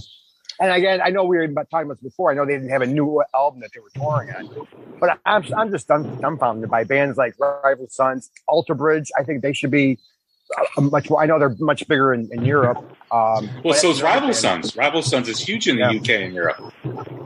Another band you could probably put there too as well is Blackberry Smoke. Blackberry Smoke, you know, plays, you know, mid-level theaters for the most part.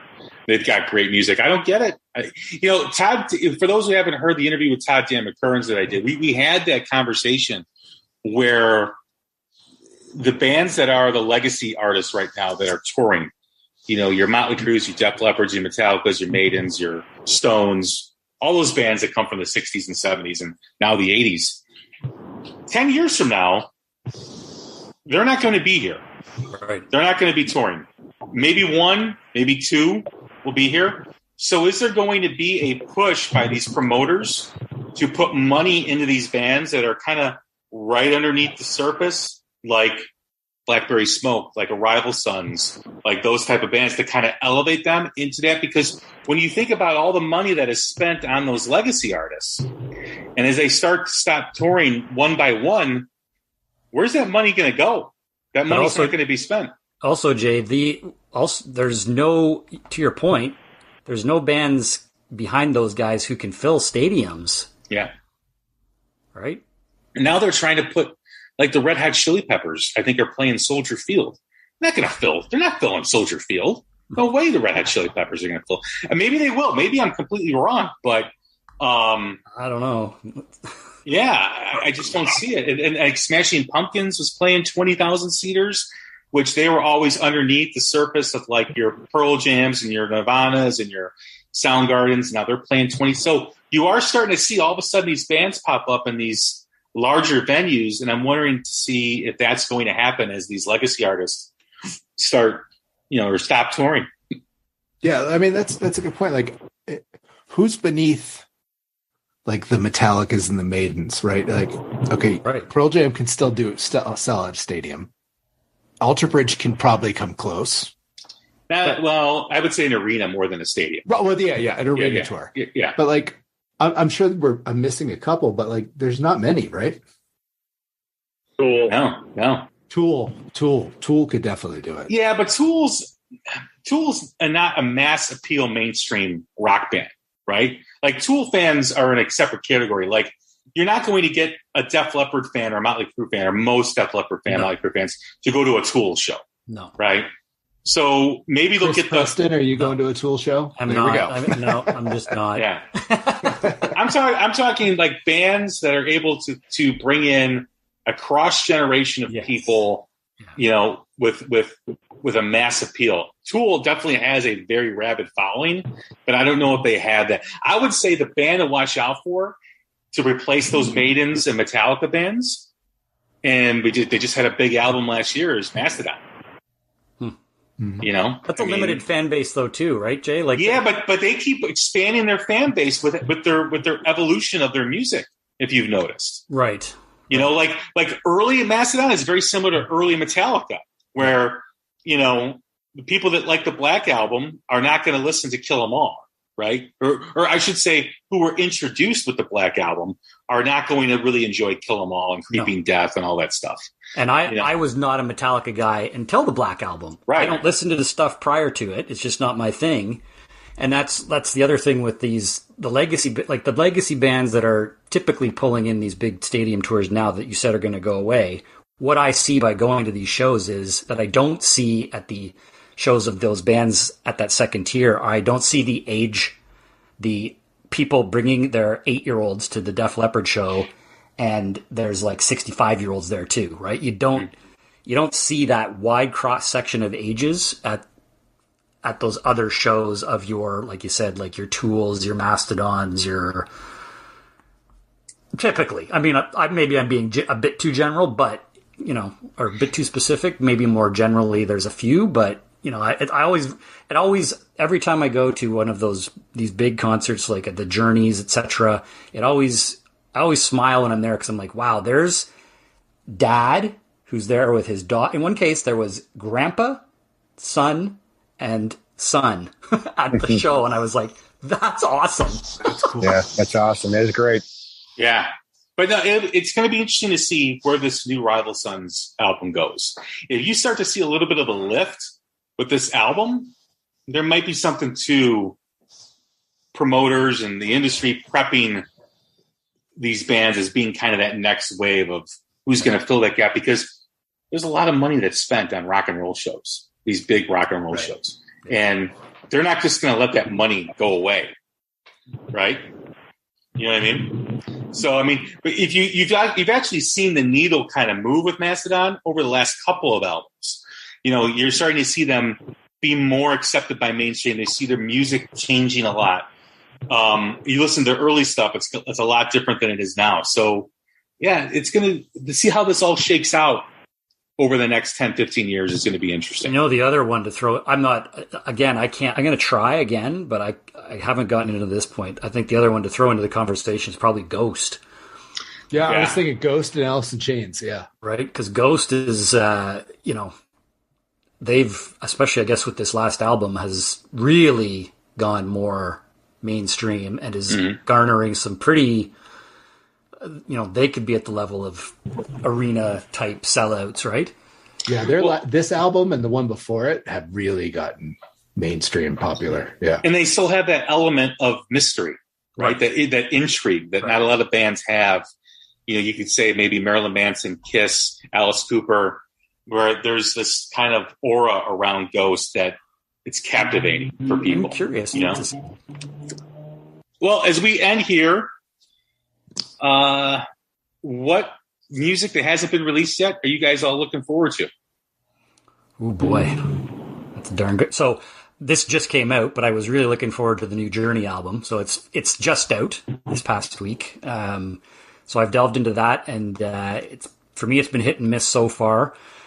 I'm looking forward to, hopefully she does put something out. I am looking forward to if Nita Strauss releases her next album. Now with what's going on with her, I don't know what's happening with it.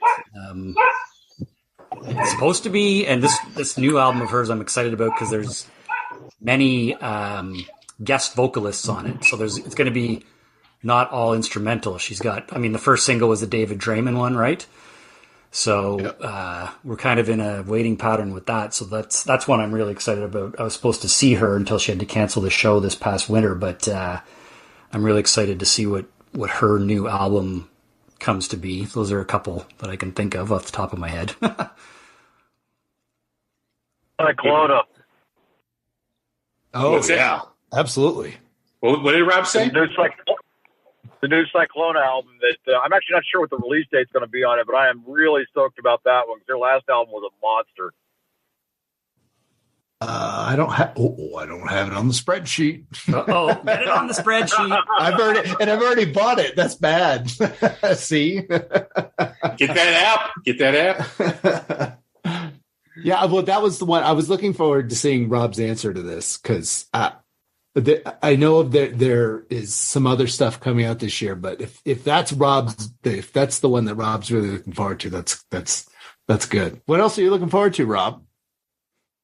I don't know. I'm actually in my car. I'm driving to my mother-in-law's house for dinner, so I can't browse through my emails to see what I've ordered. There's new cult on the way, which should be interesting.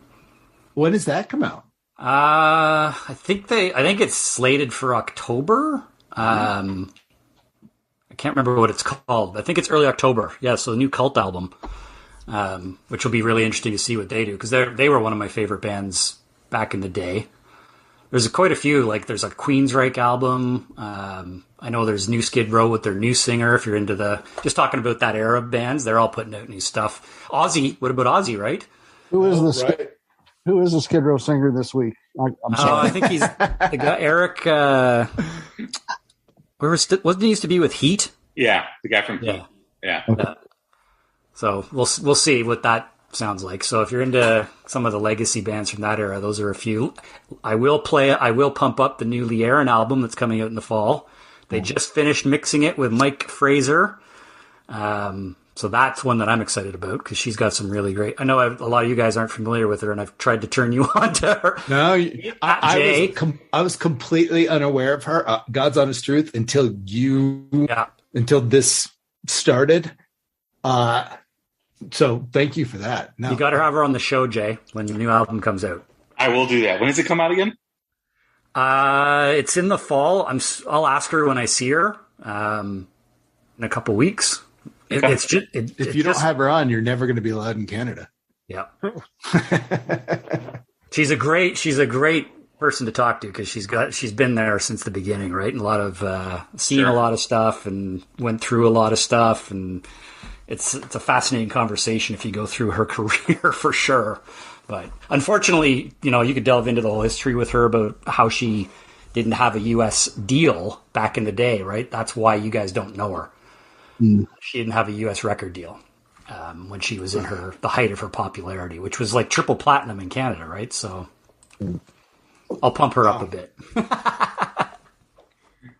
What about who's next? What do you got looking, or what are you looking forward to? There's also the Abby K album coming out. Yeah. Oh, right. Yeah. I think August, right? I think the first single drops in August. That's a good one. Yeah, and then further out, I think it may even be 23, but I'm looking forward to the second album from Dead Man's Whiskey. I think it's in 23. It's a ways out still. I like their first album a lot. Really looking forward to seeing the second or hearing the second. I'm obviously looking forward to Thunder Mother. Yes, for sure. But the Massive Wagons album. And then the Freedom Hawk. I'm really looking forward to the Freedom Hawk album. Yeah. I think those are of what we know, I think those are the three that I'm really looking forward to. But then there's also been rumors of potentially a new Alice in Chains album out by the end of the year. So, Ooh. and if that comes out, I mean, that's my number one.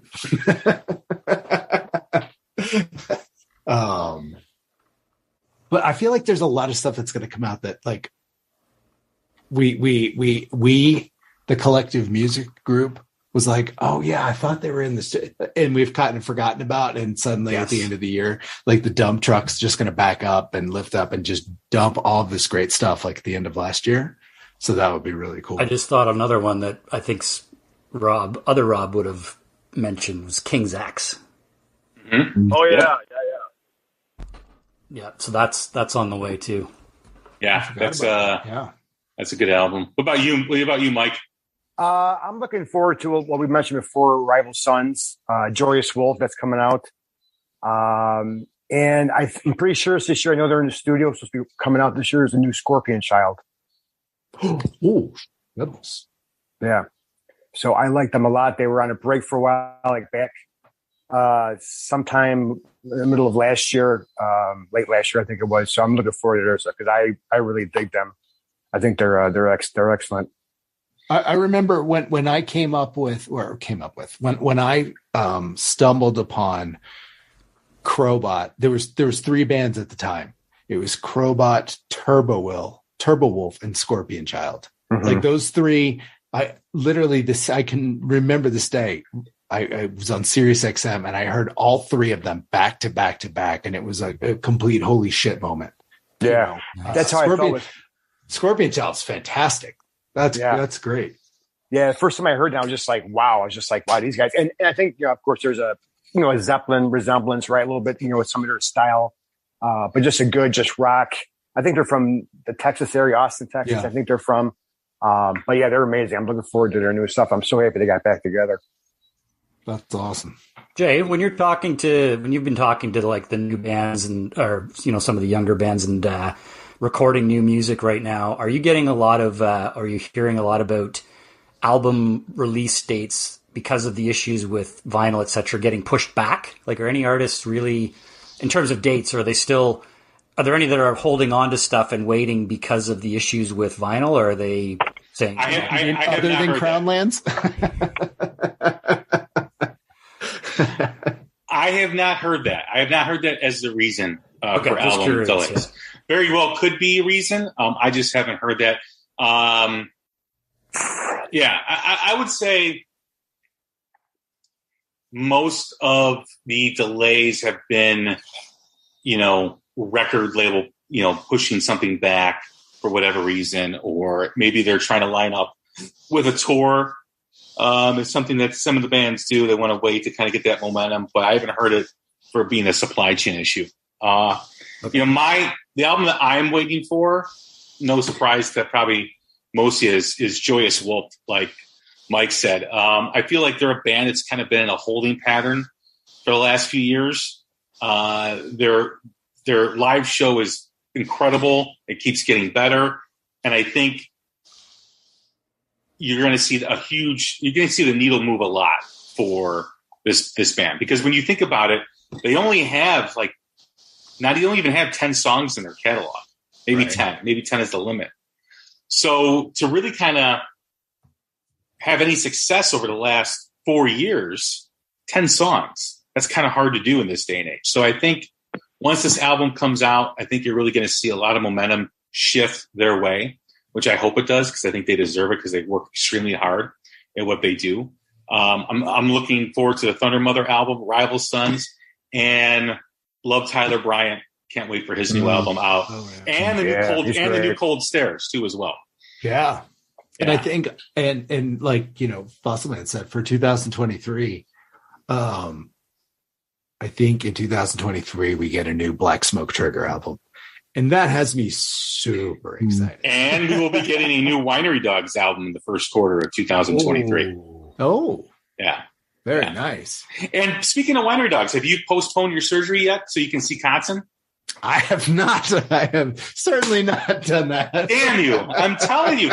What's one more day or one more week on your bone-on-bone knee? Go see Kotzen. Go enjoy it. Yeah, get a shot before you go, and you're fine. Right. I am telling you. Yeah, he's coming here next month, Jay. He's coming to the Arcata. Arcata, August 21st. 21st, yep. I'll be there. So I noticed for the show in Denver, it's Richie Kotzen and special guests. Is it the same way in Chicago? Like, because I can't fathom that Denver is home to any special guests. Well, I know he's playing with John Corabi in Nashville. Oh, that's cool. So I don't know if that means the other dates are going to be with Corabi. I have no idea. Oh, Real cool. quick mention, another album I'm looking forward to is Tuck Smith. I'm looking forward to that too as well. I love Tuck Smith. Tuck Smith is definitely, he'll have a new album out, and I think Butch Walker's going to have a new album out fourth quarter. Wow. So damn time, come on. Yeah, and new Larkin Poe too as well.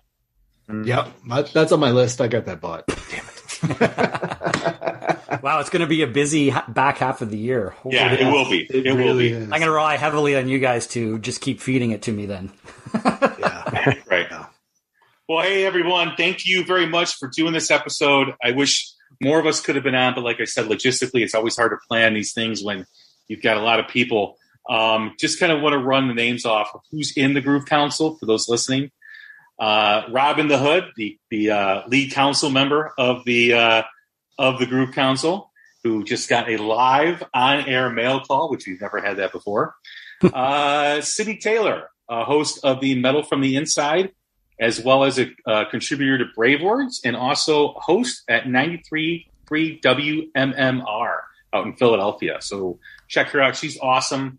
I just had her on. We did the Rat Legacy. She's a great guest as well. The Youth Rocks, my son, the youngest member of the Groove Council by a large number. Well, no, I shouldn't say, because Sydney is in her early. Yeah, Sydney's young. Yeah, and so is Jade. So we'll get to Jade here shortly. Chris Corradetti, my partner in crime on the annual record reviews and quarterly record reviews. Chris Preston, the legendary Chris Preston, My Rock and Roll Heaven, always a great guest as well. Turbo, the fuzz rock, the stone rock president of the Groove Council. Jade Alicia, who just started her PR group, so she's a great advocate for music. Skylab, the resident audio professor, who's an incredible guest, incredible dude. Always like seeing him at a show. Anastella, the rock journalist out in the UK. She's always busy. She's always got her hands doing something and involved in something. So continued, good luck to her. Paige Gregory, awesome. Paige's great. I had the pleasure of having breakfast with her when I went down to Creatures Fest. So it was great to meet her. Terry, TAT2630, the queen of the playlist here on Twitter. I mean, these playlists, you can circle the earth 4 times and still have about a half dozen songs left to go. Chris McGowan, USA NA Chris. He's a local here to Chicago. Met him a couple times at shows. Dean Clark, who has the ultimate man cave known to man, AC/DC Kiss. I mean, it's like, I wouldn't even say it's like a man cave. Fossil Man's got more of a man cave. Dean's is more like a museum. Yeah. Yeah, Kaz at ELR Rocks, the host of the Heavy Rock Show, and contributed to ERB Radio, Emerging Rock Band Radio. She's awesome. She's very knowledgeable. The It's Rockin' Radio podcast. Love those guys. Casey, Dan, and Aaron. I had the pleasure of meeting Aaron at the Dead Show last year. Great guys, great podcast. Check that out. New Classic Rock in North America. He has a lot of data on streaming and new bands. And, man, new bands just love that guy. So he's awesome. Check him out, NCRNNA. Christine Eagle, as I mentioned before, no one knows the business of the music business like she does. Follow her at Christy Enigel, ENIGL. And Rich, the vice president of the Fuzz and the Doom Rock, at Fuzz Doom Rip. So check him out. Fossil Man, the king of the rock t-shirt, more rock t-shirts than anyone in the galaxy at the present moment. And High Stick Mike, another local here to Chicago. Always great seeing him at shows. And wish we could have had everyone on, but I think we had a pretty good showing. So next time when we get to 500 or 450 or whatever we do. So, but thank you all for joining. You guys are provide a great distraction talking music. You're all, everyone on the group council is an outstanding human being, outstanding individual. I hope no one goes and embarrasses me after I say that, but I don't think they will. But everyone's just a pleasure to have. And it's nice to live in this day and age with a group of people that come from different backgrounds and different areas. Some are overseas, that talk music, have a good time doing it, and never an issue with anyone in the group. And it's a testament to who we are as people, because I think we all just respect each other, and we're all here based on the music, and so it makes it fun. Well said. Diversity and respect. Yeah, it can be done, people. Believe it or not. As long as you don't bring up Limp Bizkit. And on that note, hey guys, Jay, thank you very much. Jay. Congratulations, yeah, absolutely. Congratulations. Thank you guys. Thank you. 400 and on to the next 400. So I appreciate all your help and can't wait to do it again. I'm Jay Scott. This has been a special episode of the Hook Rocks. Number 400 is in the books. Thanks for tuning in. Thanks for listening. Take care of each other. We'll talk soon. Thanks.